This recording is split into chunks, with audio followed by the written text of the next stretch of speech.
Here we go, something a little bit different. A preview of this weekend's upcoming UFC. Coming to you from Mexico City for the 8th time in franchise history. Originally, it was Brandon Moreno versus Asu Almabayev. However, Almabayev got injured. 4 weeks later, look who's in the main event. That's right, the man that was ranked number 15 in the flyweight division, Kavanagh, sticking his hand up, flying halfway across the world to take on the former two-time flyweight champion. I say the man that was ranked number 15 because, remarkably this week, he's dropped out of those rankings. So a big opportunity for Kavanagh to get himself into the title picture. We know that Joshua Van is taking on Tatsuro Taira. That's coming up a little bit later on this year. We know that Manel Cap is well and truly beautifully placed. We know that the Gooch, Mr. Horiguchi, is also back in the picture.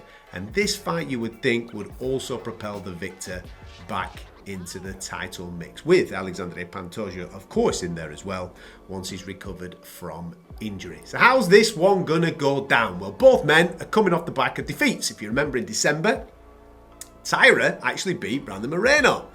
And Moreno, only a couple of months later, is back in action. We know that the motivation was obviously that it's in Mexico City. We know that he likes to be active, so no surprises there. From Lonnie's point of view, he's also coming off the back of a defeat.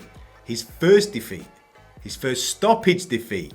Charles Johnson stopped him in October of last year. I decided to catch up with both of these guys to find out what the mentality is going into this fight. Starting with the challenger.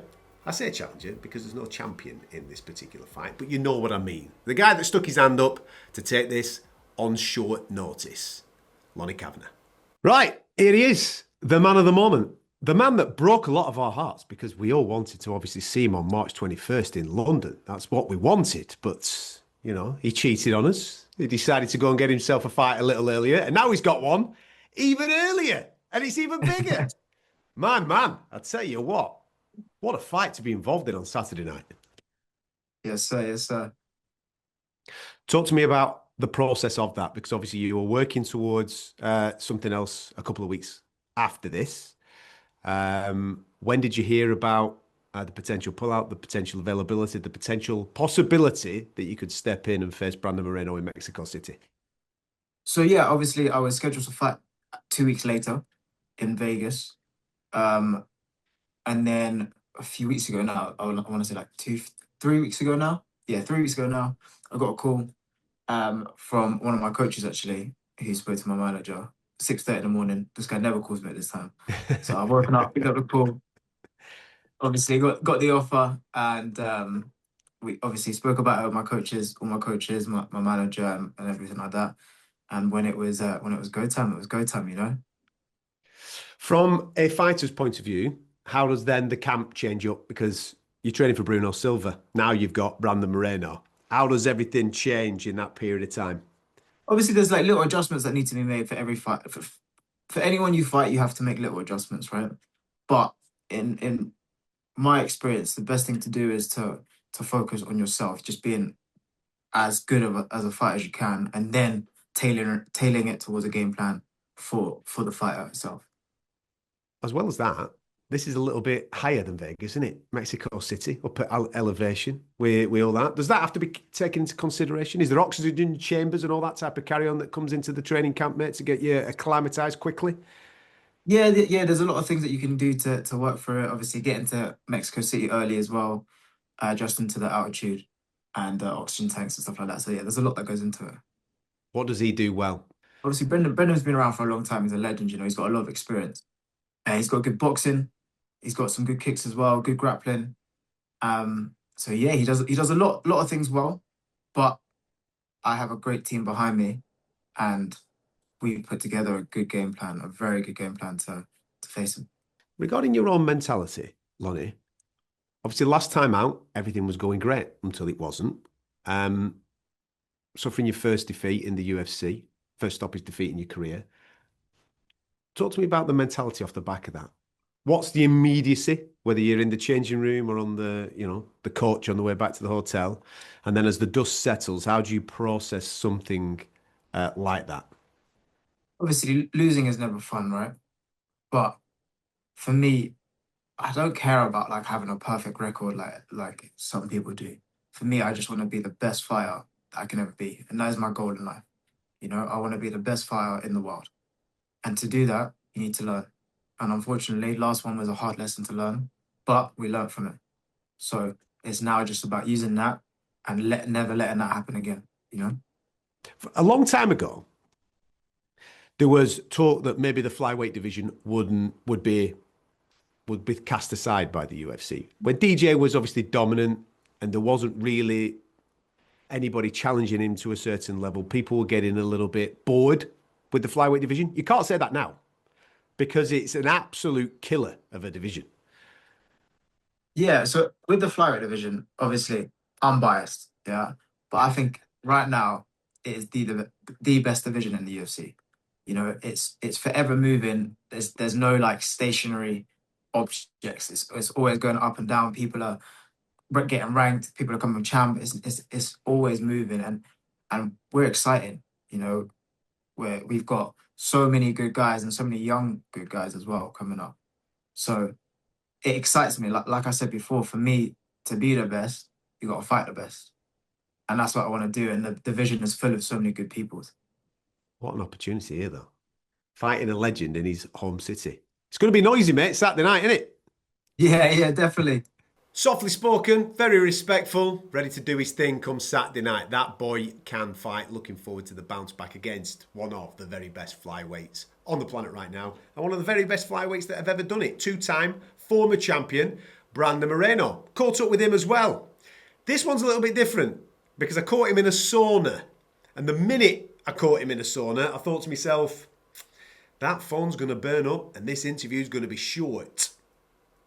I wasn't wrong, but this is what he had to say before it dropped out. Right, check this out. The assassin baby is here. Yes, sir. And once again, he's fighting in front of his own people, but this is an unusual setting. Look, I can see what you're doing.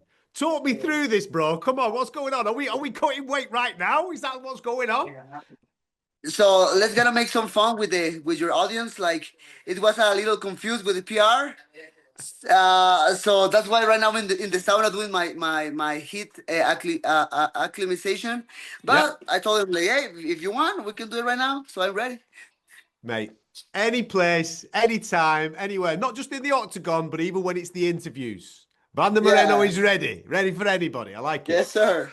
Listen, Brandon, I think this is the 8th time that the UFC have been to Mexico City. You've been on 5 of those cards. You've got bags of experience, obviously, doing it here. Is it the 3rd main event as well that you've done here This in is this my one? fourth main event.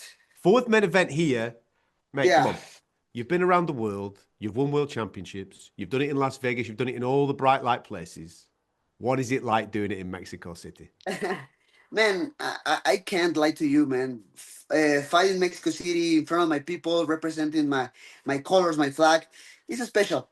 It can be different, you know. I'm representing all the people, the hard workers here in Mexico, in my country. So I feel so proud, and I feel so grateful with the UFC to give me the opportunity to represent my country one more time. I'm nothing. I'm ready. What's the mentality like? Because obviously we saw you at the back end of last year. It didn't go your way. Obviously, this is quite a quick turnaround. I know that it's Mexico. So that's obviously something to motivate and get you straight back in the gym and doing your thing. But you've always kind of been like that. Was the headspace off the back of the defeat to Taira in December? Yes, I mean, so many things in my mind, right? Like, first of all, I used to be super active before all the championship and all the contender fights. You know, I used to be super active fighter. But now, you know, when you reach those levels, it's like super hard to sign a contract to find the next contender, whatever. So I was fighting like once for a year, twice for a year, something like that. But now, like, obviously after my last fight when the result wasn't in my side, like a little bit frustrated for the end, you know. I felt like maybe the ref had the opportunity to stop the fight a little bit later. But hey, I love to pass the page as soon as possible. I don't like to stay focused on the bad things. So in my positive thoughts was like, you know what, like I'm healthy, I'm ready. Nothing happened to me in last fight. I never got a like concussion or something like that. So hey, let's go. So UFC offered me this fight like 2 days after, 3 days after my fight against Tatsuro, and I say yes, like, hey, let's go. I'm ready. I had this little fire inside, like, asked me to fight again. So I'm super excited for this weekend. You said they offered you this fight. This is actually a change of opponent, isn't it? It's a late replacement, obviously, with Lonnie coming in. How did that change the preparations? Because you were training for Ambabayev, and obviously he's now pulled out of that fight. So, how's that affected the camp? Yes, obviously, we had to change something with the game plan, obviously, because Lauren Kavanagh is a different fighter than Asua Maoyev.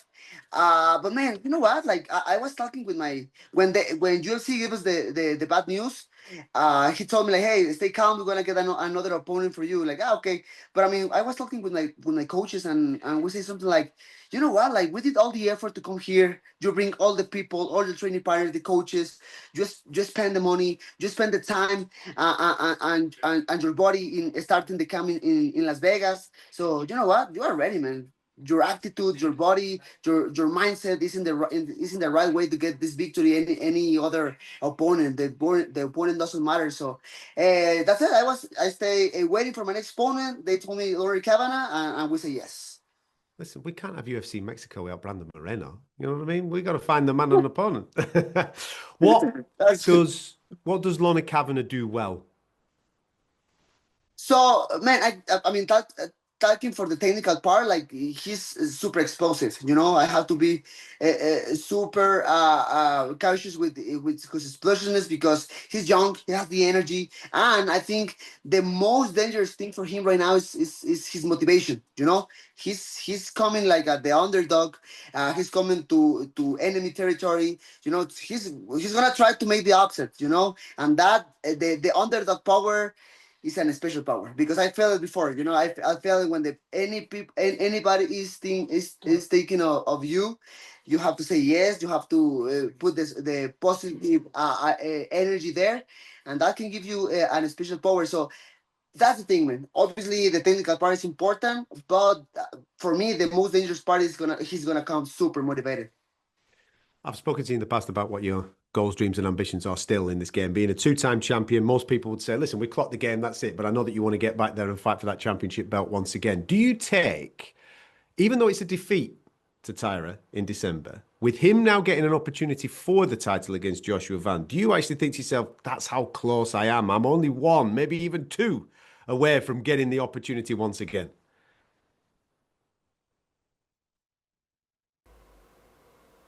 I'm only messing, I'm not frozen. I just thought I'd do it because he was doing it. What a shame he didn't get to answer my final question, but it is kind of true what I said.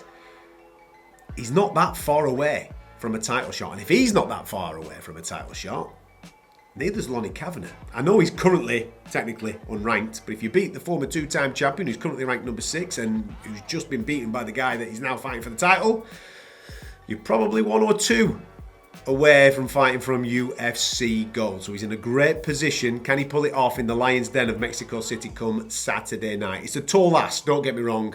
Brandon Moreno is still, in my opinion, the real deal, especially powered on by his home fans.